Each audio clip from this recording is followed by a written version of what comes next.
반갑습니다. 오늘도 함께 예배를 드리는 우리 교우들과 평화의 인사 나누겠습니다. 덕분에 고맙습니다. 네, 덕분에 행복합니다. 네, 매주 만나는 대가족. 우리 매주 만나는 우리 양무리 대가족 부활 주간을 보내고 있는데요. 부활 주간에 말씀드린 것처럼 요한복음 말씀을 계속해서 보고 있습니다. 반복적인 이야기지만 요한복음이라는 책은 어떤 책인지를 우리가 개념을 잘 정리를 해 놓을 필요가 있습니다. 말씀드린 것처럼 우리가 소설책을 읽는다 하더라도 혹은 수필집을 읽는다고 하더라도 쓴 사람이 누구고 쓴 사람의 의도나 목적을 간파하면서 읽어야 되겠죠. 그러고 나서 그것이 이제 나에게 어떤 영향을 미치는가는 그 다음에 따라오는 결과물, 열매다라고 할 수 있겠습니다. 말씀드렸던 것처럼 요한복음은 90년 내지는 100년 사이 정도에 쓰여진 책입니다. 1990년이 아니라 1900년이 빠진 90년 혹은 100년, 그러니까 1세기 정도에 쓰여졌던 책이고, 예수님의 제자였던 요한이라는 사람이 선교 2세기를 살아가는 교회 공동체와 그리스도인들의 삶의 현장에서 어떻게 살아가야 되는지 설교한 내용이 요한복음입니다. 요한복음의 설교를 듣는 당시의 사람들은 많은 경우에 예루살렘에 있는 교회가 아니었습니다. 이미 선교 2세기에는 로마와 소아시아, 그리스 등등에 세워진 교회들과 그리스도인들이었습니다. 사도행전을 보면 예루살렘에 있는 제자들이나 그리스도인들이 많은 핍박을 받습니다. 누구한테 핍박을 받아요? 로마한테 핍박을 받지 않아요. 유대인들에게 핍박을 받습니다. 유대교인들한테 핍박을 많이 받아요. 그래서 피신을 하는 겁니다. 도망을 가요. 죽을 위협을 받기 때문에 도망을 가는 거예요. 생계 위협을 받기 때문에 도망을 가는 거예요. 그러니까 신앙 때문에 신앙을 포기하면 그곳에서 잔류해 살 수 있겠지만 신앙을 포기할 수 없었기 때문에 피신해 가면서 살았던 그들을 향해서 복음이 전해지는 거예요. 그런데 이때, 그러니까 예수님께서 한 30년 정도의 복음을 전하시고 십자가에 못 박혀 죽으시고 요한복음이 90년 내지는 100년 사이에 쓰여졌다고 하니까 60년 내지는 70년 사이가 이제 간격이 생기는 거잖아요. 이때 핍박에 의해서 많은 예수님의 직접 제자들이 죽기도 하고 흩어지기도 하고, 그리고 말씀드렸던 것처럼 로마나 혹은 소아시아나 혹은 그리스, 유럽이라고 하는 그런 곳에 교회들이 이제 생겨 나갔는데, 이때 어떤 현상들이 생기냐면, 원래 예수님께서 전하신 그리고 제자들을 통해서 세워진 교회들이 복음 그대로 전해지면 참 좋겠는데 각종 이단들이 생겨나기 시작합니다. 대한민국의 기독교 역사도 140년 정도가 된다고 얘기를 하거든요. 근데 대한민국 안에도 무수한 이단들이 생깁니다. 그러니까 기존에 가지고 있었던 신앙들과 좀 표현이 그러긴 하지만 짬뽕이 되는 거예요. 그래서 자기의 뜻대로 해석을 해서 교리를 만들어서 이단, 집단들이 생기는 거예요. 요즘에 계속 시끄러운 통일교네, 하나님의 교회네, 신천지네, 뭐 이단의 계보도 있어요. 이렇게 따져보면. 이 1세기 때도 비슷한 현상들이 생겼었습니다. 그 가운데 대표적인 것이 영지주의라는 이단이 있었어요. 영지주의는 1세기부터 4세기경에, 사실은 그 전부터 있었는데, 이때에 1세기부터 4세기경쯤에 헬레니즘이라는 철학과 종교 철학이 잘 섞인 그러한 이단이었어요.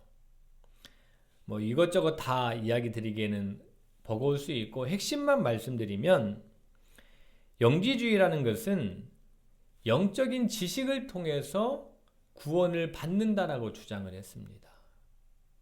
영적인 지식을 얻어야지만이 구원을 받을 수 있다라는 그러한 교리였어요.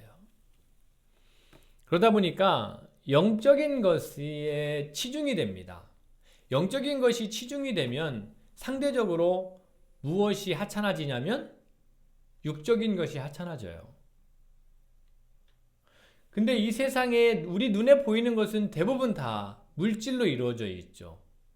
그래서 그 물질로 이루어진 이 세상은, 특히 인간의 육체는 성스러운 것이 아니에요. 타락한 하위 존재라고 믿었습니다.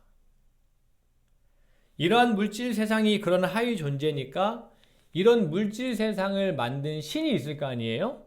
그러면 그 신은 상위에 있는 신일까요? 하위에 있는 신일까요? 당연히 하위에 있는 신이 되는 거예요. 그 신을 데미우르고스라고 했습니다. 우리 기독교 신앙은 영이든 육이든 누가 만들었다고 믿어요? 하나님이 믿었다고 믿어요. 하나님이 만드셨다고 믿어요. 하나님이 창조하셨다고 믿어요. 그런데 이 영지주의는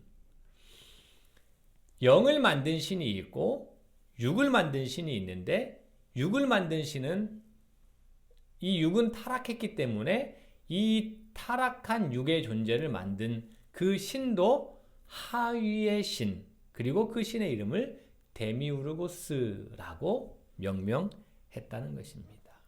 따라서 진짜 구원은 영적인 그러한 신적인 지식을 깨닫는 것, 그것이다라고 이야기합니다.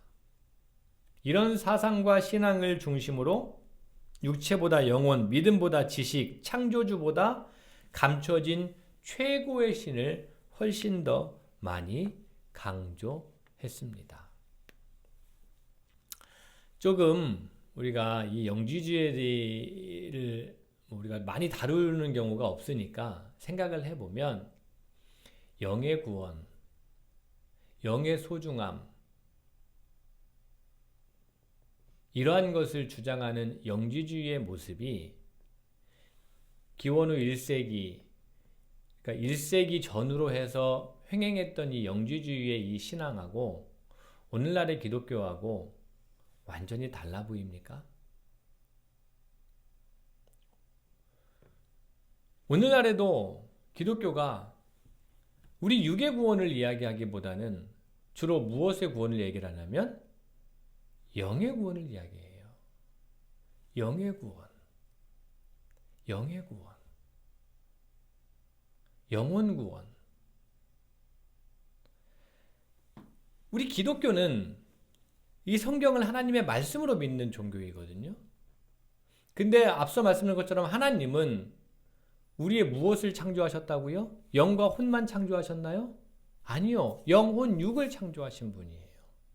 근데 영지주의는 영만 거룩한 존재이고 영의 구원만을 주장했던 종교라고요. 그러니까 그 영지주의를 강하게 비판하고 이단이라고 얘기했던 이 1세기의 기독교가 20세기가 지나고 나서, 아니 뭐 그 중간에 모든 과정들이 있죠. 그 과정을 거치면서 결국에는 21세기의 기독교가 2000년 전에 있었던 영지주의의 모습과 많이 닮았다는 이야기예요.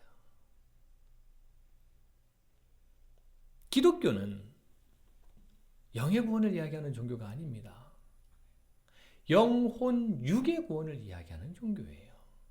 영혼 육의 정확하게 개념을 정리를 해야 할 필요가 있습니다. 자, 이런 상황에서 이단이 판을 치고 있는 이 상황에서 요한복음이라는 책이 쓰여져 썼던 거예요. 예수님께서 하신 일들에 대해서 썼습니다.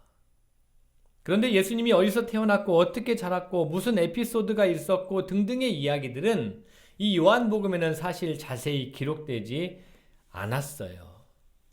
오히려 그런 것보다 더욱더 본질적인 것들, 이단에 맞서서 예수님께서 하신 핵심적인 내용들을 요한복음은 기록해 놓았습니다.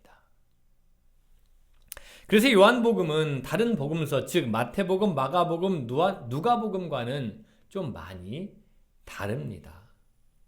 다른 복음서도 저자의 의도가 있지만 요한복음도 이러한 시대 배경 하에서 기록했기 때문에 초대교회 공동체와 그리스도인들이 이단들에게 흔들리지 말고 교회 공동체와 그리스도인의 정체성을 잃지 말고 살아가야 한다고 강조하고 또 강조하고 있는 내용이 요한복음의 내용이에요. 자, 그렇다면 오늘 본문에서 요한은 예수님의 말씀을 통해서 무엇을 말하고자 할까?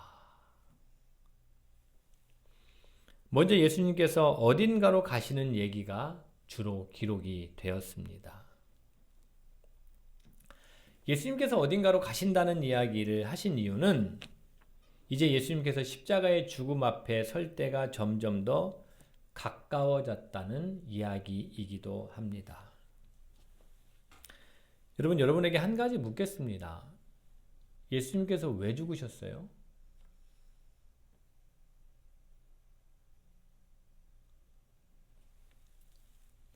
예수님께서 왜 죽으셨어요? 나의 죄 때문에. 전요한 교우의 죄 때문에 예수님이 돌아가셨어요? 2000년 전에? 전요한 교우가 태어날지 안 태어날지도 모르시는데 그게 믿어져요? 그게 납득이 돼요? 냉정하게 얘기해서? 솔직하게 얘기해서? 생각해보자는 거예요. 나도 생각해봐야 되는 거예요. 지난주에 제가 이런 말씀을 드렸어요. 여러분들이 기억하실지 모르겠지만 초대교회는 예수님이 돌아가신 다음에 의미부여를 합니다. 예수님의 죽음이라는 것은 제가 방금 우리 전요한 교우한테 얘기한 것처럼 예수님의 죽음이라는 것은 우리의 죄를 대속하기 위한 죽음이었다라고 초대교회는 그렇게 신앙의 고백을 만들어요. 의미부여를 합니다. 예수님의 십자가의 죽음이 온 세상 만물의 죄를 대신 짊어지신 그러한 죽음이다라고 초대교회는 그렇게 신앙의 고백을 했다라는 거예요. 여기에서 두 가지 신앙이 파생됩니다. 하나는 대속은 은혜와 은총이라는 신앙이에요. 대속은 뭐라고요? 은혜와 은총이에요. 따라서 대속의 은혜와 은총으로 살아가는 사람들은 이제 어떻게 살아가야 돼요? 감격하고 감사하면서 살아가야 되는 거예요. 대속이라는 개념 자체가 그런 거잖아요. 누군가가 대신 내 빚을 갚아준 거예요. 그죠? 내가 10억을 빚졌어요. 감당할 수가 없어요. 그런데 누군가가 대신 내가 빚진 10억을 상대방한테 갚아줘요. 그러면 나는 평생 어떻게 살아야 되는 거예요? 대신 갚아준 사람한테 감사하고 고마워하면서 살아가야 되는 거예요. 이게 대속신앙의 기본입니다. 또 하나는 대속의 은총은요, 기회를 얻었다라는 거예요. 뭐를 얻었다고요? 기회를 얻은 거예요. 따라서 대속의 은혜로 기회를 얻었기 때문에 이제는 똑같이 빚지는 인생을 살아야 되겠어요? 빚을 탕감받았는데 똑같이 또 빚진 인생을 살아간다고 하면은 그 기회는 기회가 아니죠. 아니, 정확하게 표현하면 그 기회는 다시 한번 망하는 기회일 수밖에 없습니다. 이제는 새롭게 얻은 기회로 책임을 감당하면서 살아갑니다. 그렇겠죠. 이 대속이라는 것은, 그래서 초대교회 그리스도인들, 이 공동체는 예수님의 이 죽으심을 대속의 은혜와 은총과 그리고 기회로 여기면서 자신들이 앞으로 살아가야 될 책임이 무엇인지에 대해 가지 나간 것이 그들의 고백이었고 가르침이었어요.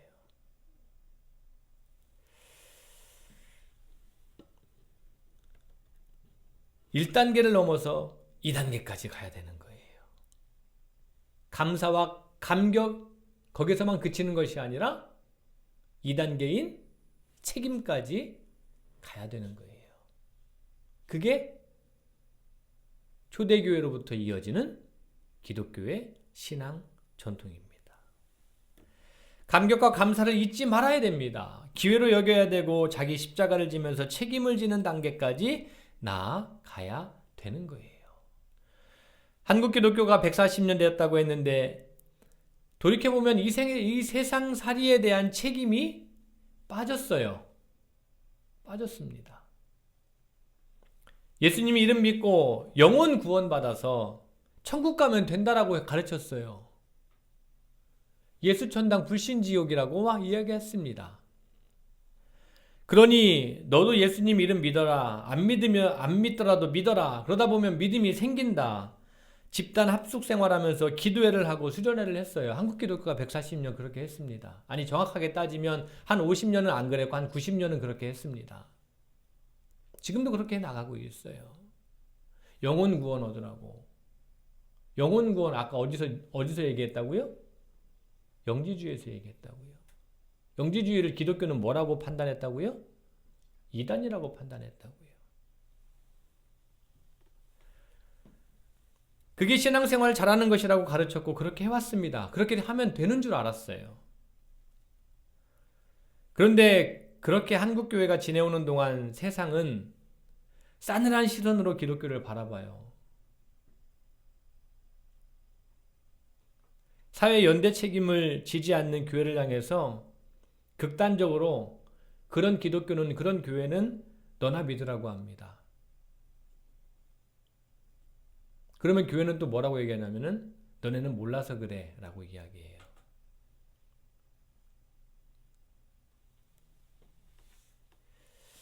여러분, 예수님은 왜 죽으셨나요? 예수님은 책임지려고 죽으셨습니다. 왜 죽으셨다고요? 책임지려고 죽으신 거예요. 예수님이 무슨 책임이 있어요 도대체? 예수님에게는 무슨 책임이 있냐면 이 땅에 하나님 나라를 만드는 책임이 있어요. 영과 혼과 육이 구원받는 그런 하나님 나라를 만드는 책임이 예수님에게는 있었던 거예요. 하나님이신 예수님은 그 책임을 지려고 하늘 영광을 버리시고 낮고 천한 곳에 오신 분이에요. 하나님 나라가 무너져 버린 이곳에 하나님 나라를 만들려고 오셨다는 이야기예요. 그리고 그 책임을 다 하시다가 죽으셨어요. 아니, 죽임을 당했습니다. 누가 죽였어요, 그러면? 우리가 죽였어요? 2000년 전에 오신 분을? 그래요. 정확하게 표현하면 결론은 우리지만 우리의 무엇이 죽였는지 이야기를 하고 싶은 것이 이 땅의 하나님 나라를 거부하는 자들, 이 땅에 하나님 나라 만드는 것을 거부하는 자들, 혹은 이 땅에 하나님 나라에 대한 오해를 한 사람들이 예수님을 죽였어요. 방금 우리가 죽였다라고 얘기했는데 그러면 우리가 누구냐면은 이 땅에 하나님 나라를 만드는 것을 거부하거나 이 땅에 하나님 나라를 만드는 것을 오해하는 것이 누구라는 이야기예요? 나라는 이야기예요. 나라는 이야기예요.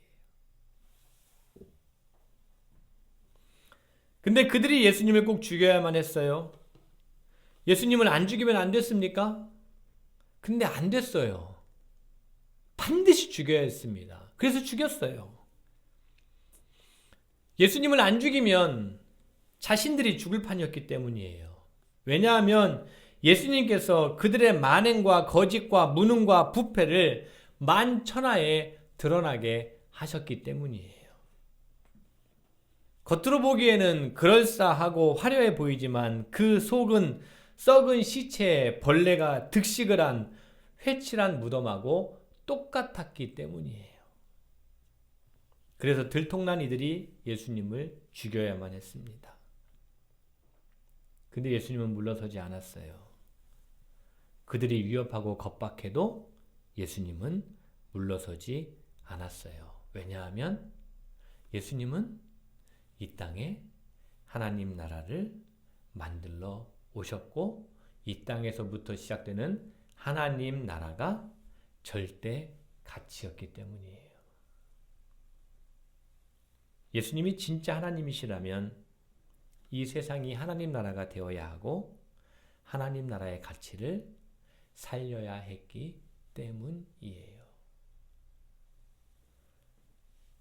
그래서 그들이 구체적으로는 유대교 지도자들이 성전 이름 팔아먹는 사두개인들이 신학교 이름 팔아먹는 서기관들이 종교 이름 팔아먹는 바리새인들이 예수님을 죽였어요. 그런데 그 예수님이 다시 살아나셨습니다. 아니, 하나님께서 살리셨습니다. 왜 살리셨겠어요? 예수님이 하나님 편이어서 살리셨을까요? 예수님께서 특별히 하나님께서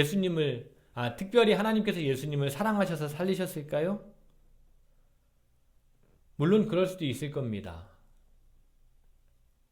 제가 하나님의 계획을 전부 다 알 수 없죠. 그런데 분명한 것은 하나님께서 예수님을 살리지 않으시면 안 되었기 때문에 살리셨습니다. 하나님이 예수님을 살리지 않으시면 자기 모순에 빠질 수밖에 없기 때문이에요. 전지전능하시고 생명의 주관자이시고 처음과 나중 되시고 창조자, 구원자, 모든 것이신 하나님께서 하나님의 아들로 하나님으로 이 세상에 하나님의 나라를 만들어가려는 일에 목숨을 걸었는데 그러다 죽었는데 다시 살리셔야 합니다. 안 그러면 하나님 나라를 거부하고 방해하는 자들에게 하나님 스스로 패배를 인정하는 것밖에 안 되기 때문이에요.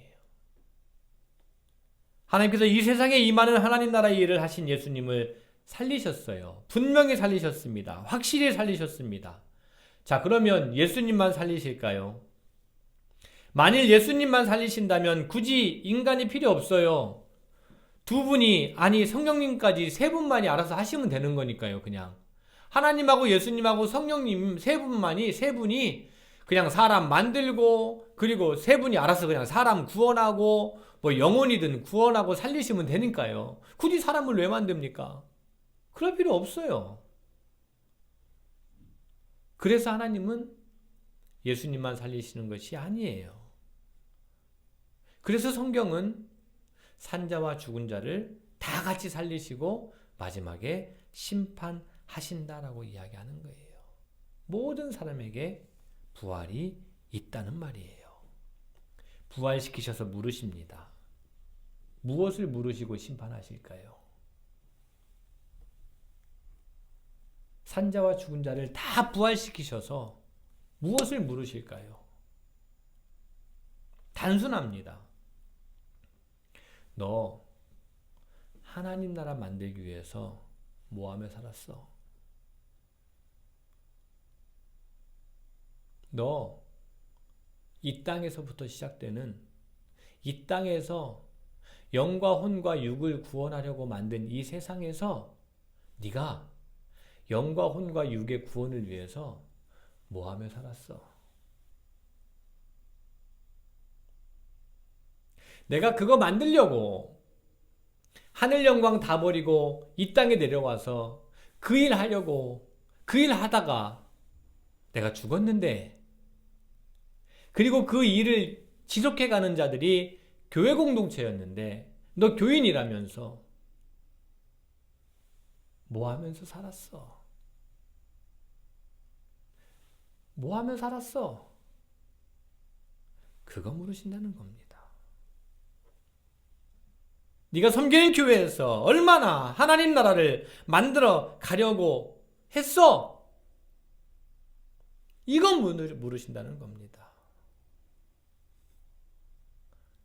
오늘날의 이런 물음과 설교가 초대교회 당시에도 있었습니다. 도대체 그리스도인이라는 게 뭔가? 도대체 교회가 뭔가? 이에 대해서 요한은 그 복음서에서 예수님의 말씀으로 대답해주고 갈 길을 안내합니다. 예수님을 믿는다고 하는 사람들이 위협과 두려움 앞에 떱니다. 그리고 근심합니다. 어떻게 신앙생활을 해야 될까? 어떤 믿음을 가져야 될까? 그때 예수님께서 말씀하십니다. 하나님을 믿고 예수님을 믿어라. 나를 부활시키신 하나님을 믿고 이 세상에 하나님 나라를 만들고자 했던 나를 믿어라. 나를 믿고 너도 이 세상에 하나님 나라를 만들어라. 하나님 나라 만들어가는 것이 위협을 받을 수 있고 고난을 받을 수 있고 역경을 받을 수 있고 귀찮은 일이 될 수도 있고 힘든 일이 될 수도 있겠지만, 나를 믿는다면, 그리고 나를 보내신 하나님을 믿는다면 그 일에 너도 함께 하거라. 이렇게 이 세상에 하나님 나라를 만들어가는 자는 그럼 어떻게 되는 것일까? 그리스도인들이 이 땅에서부터 시작되는 하나님 나라를 만들어 가다가 한평생 살다가 이제 죽으면 어떻게 되는가? 그리스도인들에게 많은 관심이 있는 문제이기도 합니다. 이거 초대교회 때도 이런 관심이 있었고요. 오늘날에도 그런 관심이 있어요. 요한은 뭐라고 얘기를 하냐면요. 오늘 본문 2절, 3절, 4절 우리 같이 한번 읽어보겠습니다. 요한복음 14장 2절, 3절, 4절. 내 아버지 집에 같이 읽겠습니다. 시작. 내 아버지 집에 거할 곳이 많도다.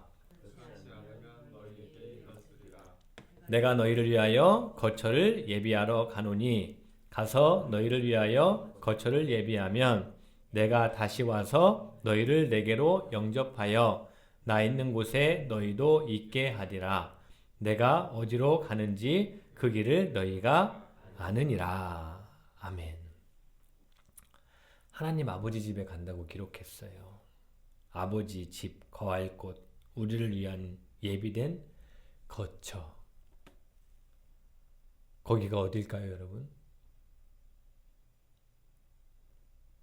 우리의 영혼이 가는 곳? 전통적으로 신앙생활을 잘한 사람들에게 보상으로 주어지는 그런 하나님 나라, 하늘나라의 저택으로 생각했었습니다. 그래서 뭐 전도 많이 하고 헌금 많이 하고 교회 생활 많이 봉사 많이 하고 하면 나중에 천국 가서 무슨 모자? 면류관. 헌금 안 하고 교회 생활 안 하고 교회 봉사 안 하면 나중에 무슨 모자? 개털 모자. 이런 옛날에 부흥 강사들 이야기들 여러분 많이 들어봤을 거예요. 근데 여러분, 하나님 나라는요, 복음서 어디를 보아도 공간의 개념이 아닙니다. 하나님 나라는 통치의 개념이에요. 한번 따라해 보겠습니다. 하나님 나라는 공간이 아니라 통치다. 무슨 말인지 알겠어요?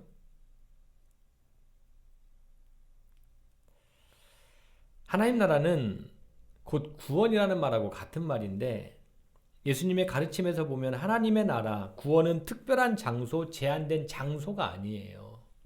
그러니까 죽어서 우리 영혼이 가는 어떤 그런 특별한 곳, 그러한 곳이 아니라는 거예요. 인류의 역사를 보면은요, 그런 곳을 찾아보기도 했습니다. 실제로. 그런데 구원은, 하나님 나라는 그런 어떤 공간, 그런 곳이 아니라 하나님의 통치가 임하는 곳, 혹은 하나님의 마음으로 가득한 상태라고 이해해야 하는 거예요. 왜 우리 가끔 그런 얘기 하잖아요. 여기가 천국이다, 뭐 이런 표현을 하잖아요. 그죠? 예. 야, 여기가 천국 같네, 이런 말 할 때 있죠. 그런 개념이라고 이해를 하시면 되겠습니다. 따라서 하나님의 통치가 임하고 하나님의 마음이 가득한 곳에 하나님의 나라가 실현되고 구원이 임하는 거예요. 오늘 함께 읽은 본문은 아니지만 오늘 요한복음 14장 저기 뒤에 이어지는 23절에 예수님의 말씀을 보면 아버지께서 거하실 집, 곧 우리를 위한 예비된 거처에 대해서 확인할 수 있는 구절을 예수님께서 뭐라고 말씀하시냐면, 예수님께서 대답하여 이르시되 사람이 나를 사랑하면 내 말을 지키리니 내 아버지께서 그를 사랑하실 것이요 우리가 그에게 가서 거처를 그와 함께 하리라 라고 기록합니다. 아버지 하나님과 예수님께서 예수님의 말씀을 지키는 사람에게 오셔서 그 거처에서 그 사람과 함께 하신다라는 말씀이에요. 자, 예수님의 말씀을 지키는 사람들이 있는 곳, 거기가 어디일까요? 거기가 바로 교회 공동체예요. 예수님을 길이요 진리요 생명으로 여기는 곳, 거기가 바로 어디일까요? 거기가 교회 공동체예요. 예수님을 사랑하고 하나님의 사랑 안에 거하는 곳, 예수님의 사랑을 보고 배우고 실천하고 그리고 하나님의 사랑을 경험하고 하나님의 사랑을 실천하는 곳, 거기가 어디일까요? 거기가 교회 공동체예요. 하나님의 집, 거기는 교회 공동체를 이야기하는 거예요.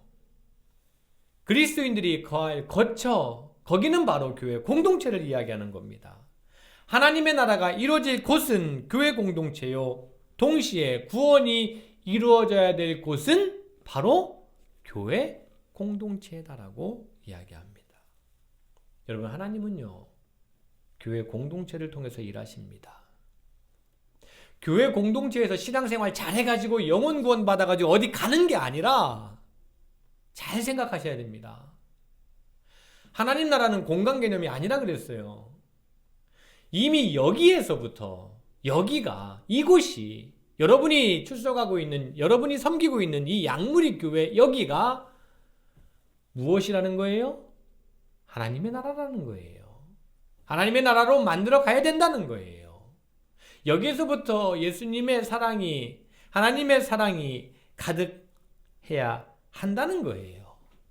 하나님은 교회 공동체를 통해서 일하시고, 교회는 어두운 세상을 구원하는 빛이고 생명의 맛을 되찾는 소금이 되는 곳이라는 말입니다. 요한이 복음서를 기록하고 요한복음을 읽었던 교회와 그리스도인들이 지금 우리와 똑같습니다. 아주 똑같습니다. 무엇이 똑같냐면, 여전히 하나님의 나라를 죽어서 가는 하늘나라로 생각하는 그리스도인들이 많다는 것이 똑같습니다. 그들을 향해서 요한은 예수님의 말씀을 다시 소개하면서, 하나님 나라는 헬레니즘 철학에서 말하는 죽어서 가는 저 세상 유토피아가 아니라, 저 영지주의가 말하는 영혼 구원, 그것이 아니라 이 땅에서부터 만들어지는 하나님 나라, 그리고 그 일을 행하는 교회 공동체 안에서부터 시작되는 하나님 나라여야 한다라고 예나 지금이나 우리에게 똑같이 가르치고 있습니다. 그것을 우리가 온전히 행하지 못할 때에 나 때문에, 나의 하나님 나라를 거부하는 내 모습 때문에 예수님께서 십자가에 못 박혀 돌아가셨다라고 초대교회도 그렇고 우리도 그렇게 고백할 수 있게 되는 것입니다. 사랑하는 약물 여러분, 이제 선교 2세기의 묵은 때를 좀 벗어버리면 좋겠습니다. 이 땅에 임하는 하나님 나라를 만들고자 목숨 바쳐 십자가 지신 그 예수님만이 길이고 진리고 생명으로 정말 믿고 자기 십자가를 지고 아버지 하나님께로 나아가면서 우리 교회 공동체 이곳이 하나님 나라가 되게 하고 교회 공동체의 울타리를 넘어서 온 세상을 살려내는 부디 더 큰 일을 행하는 우리 약물이 교회 공동체가 되기를 간절히 소망합니다. 그 거룩한 일에 함께 하겠습니까? 결단하는 이들에게 하나님의 위로와 도우심이 반드시 있기를 주님의 이름으로 간절히 축원합니다.